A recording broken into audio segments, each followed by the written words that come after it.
गृह मंत्री बिल्कुल असफल हुए हैं, असमर्थ हुए हैं। इस्तीफा तो गृह मंत्री को देना चाहिए और प्रधानमंत्री को फौरन मणिपुर का दौरा करना। गृह मंत्री बार बार कहते हैं ना, आप क्रोनोलॉजी समझिए। क्रोनोलॉजी क्या है? कल 10 तारीख को कांग्रेस पार्टी द्वारा एक अविश्वास प्रस्ताव लाया जा रहा था विधानसभा, मणिपुर की विधानसभा। तो उनको जान गए कि बहुमत उनके पास नहीं है, अविश्वास प्रस्ताव पारित होगा और उनको इस्तीफा देना पड़ेगा। तो इसलिए आज ही उन्होंने इस्तीफा दे दी। पिछले 20 महीने से हमारे फ्रीक्वेंट फ्लायर प्रधानमंत्री दुनिया भर का दौरा करते रहते हैं। कल फ्रांस और अमेरिका जाएंगे, पर मणिपुर को नहीं गए हैं। गृह मंत्री बार बार कहते हैं ना, आप क्रोनोलॉजी समझिए। क्रोनोलॉजी क्या है? कल 10 तारीख को कांग्रेस पार्टी द्वारा एक अविश्वास प्रस्ताव लाया जा रहा था विधानसभा में, मणिपुर की विधानसभा में। कई दिनों से बात चल रही थी, पर नोटिस कल का था। मुख्यमंत्री ने एक माहौल बन गया था कि यह अविश्वास प्रस्ताव आ रहा है और बहुमत उनके पास नहीं है। बड़ी बड़ी बातें की मुख्यमंत्री ने, पर अंत में उनको जान गए कि बहुमत उनके पास नहीं है, अविश्वास प्रस्ताव पारित होगा और उनको इस्तीफा देना पड़ेगा। तो इसलिए आज ही उन्होंने इस्तीफा दे दी है। मैं समझता हूं ये उनकी मजबूरी थी। सैकड़ों लोग मारे गए हैं मई 2023 से। 60,000 लोग बेघर विस्थापित हुए हैं, प्रॉपर्टी जलाई गई है, तनाव है। समाज में लोग आपस में जो मिलकर काम करते थे, मिलजुल कर, वो वातावरण बदल गया है। एक भय का वातावरण है, शक का वातावरण है। और पिछले 20 महीने से हमारे फ्रीक्वेंट फ्लायर प्रधानमंत्री दुनिया भर का दौरा करते रहते हैं। कल फ्रांस और अमेरिका जाएंगे, पर मणिपुर को नहीं गए हैं। तो ये देरी हुई है।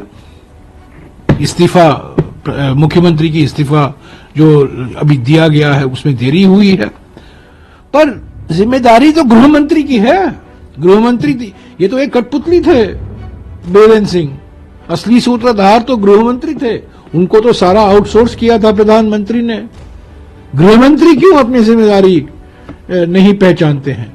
इस्तीफा तो उनको देना चाहिए। और प्रधानमंत्री 20 महीने से क्यों नहीं गए हैं मणिपुर?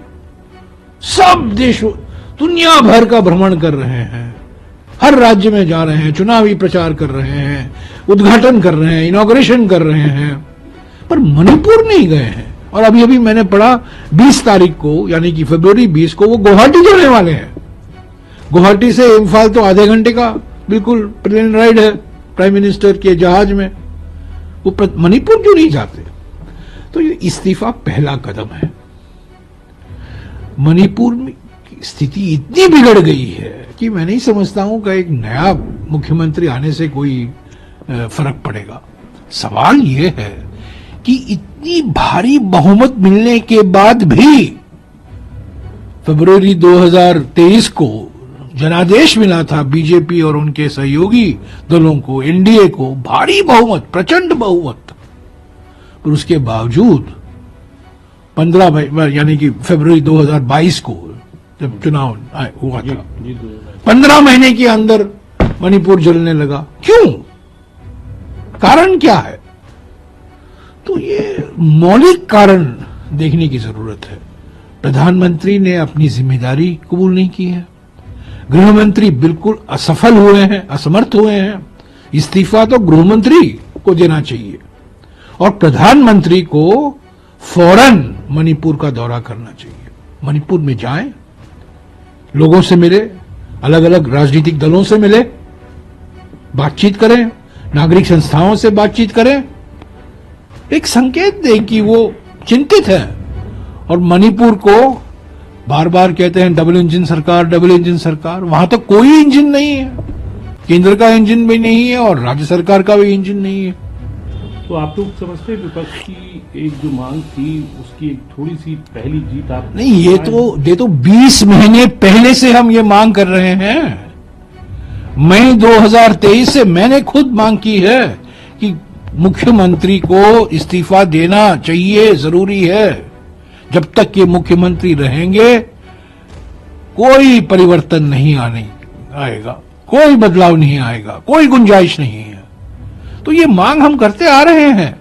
सुप्रीम कोर्ट ने कहा है कॉन्स्टिट्यूशनल मशीनरी बिगड़ गया है। एग्जैक्ट शब्द जो सुप्रीम कोर्ट ने कहा था पिछले साल, कॉन्स्टिट्यूशनल मशीनरी का ब्रेकडाउन हो चुका है, सुप्रीम कोर्ट ने कहा है। और देखिए ना, एक पिछले साल एक रेजिग्नेशन ड्रामा भी रचाया गया था। वो इस्तीफा चिट्ठी था, फाड़ा गया, ऐसा लगा कि सारे लोग चाहते थे कि ये मुख्यमंत्री वहीं रहें। पर जब अविश्वास प्रस्ताव का सवाल आया और कल अविश्वास प्रस्ताव एडमिट होने वाला था, उस पर चर्चा होने वाली थी, आज ही फोन गया दिल्ली से, संदेशा गया गृह मंत्री से कि इस्तीफा दो। साहिब ने इस्तीफा मांगा है क्योंकि कल साहिब फ्रांस और अमेरिका जा रहे हैं। पर साहिब मणिपुर को क्यों नहीं जाते? सवाल तो यह है। सवाल मुख्यमंत्री का इस्तीफा का नहीं है, वो तो होना ही था। पर गृह मंत्री अपनी जिम्मेदारी क्यों नहीं स्वीकारते? और प्रधानमंत्री क्यों नहीं आज तक मणिपुर गए हैं? मणिपुर के राजनीतिक दलों से क्यों नहीं मिले हैं? नागरिक संस्थाओं से क्यों नहीं मिले हैं? एक बार मणिपुर के बारे में उन्होंने कुछ कहा हो तो मुझे बताइए। 120 मिनट का लंबा भाषण किया था पार्लियामेंट में और 2 मिनट उन्होंने मणिपुर की बात की। 2 मिनट, और वो भी औपचारिकता थी। बंगाल कंसल्टेंट ने एक खास सुविधा शुरू की है जो आपको अपोलो हॉस्पिटल और Asian institute of nephrology and neurology तक आसानी से पहुंचने में मदद करेगी। यहाँ आपको मिलेंगे कई तरह की मेडिकल सर्विसेज जैसे डॉक्टर अपॉइंटमेंट्स, एयरपोर्ट और रेलवे स्टेशन से पिक एंड ड्रॉप फैसिलिटी और स्मूथ व्हीलिंग प्रोसेस। इनका कोऑर्डिनेशन टीम आपकी मदद के लिए हमेशा तैयार है, जो कि हिंदी, बंगाली एंड इंग्लिश में बात कर सकती हैं, ताकि आपको कोई दिक्कत ना हो। आपको रहने के लिए बेहतर जगह और गाइडेंस की भी बिना किसी रजिस्ट्रेशन फीस के मिलेगा। अगर आपको चेन्नई के अपोलो हॉस्पिटल या AINU में cardiology, neurology, nephrology, orthopaedics, liver transplant, kidney transplant या रोबोटिक सर्जरी जैसी ट्रीटमेंट्स लेनी है तो देर किस बात की। अभी कॉल करिए बंगाल कंसल्टेंट को। उनका मोबाइल नंबर है 9147359708। आप अपने ट्रीटमेंट डिटेल्स भी इस नंबर पर भेज सकते हैं। इस मौके का लुत्फ उठाएं और अपने स्वास्थ्य का ख्याल रखें।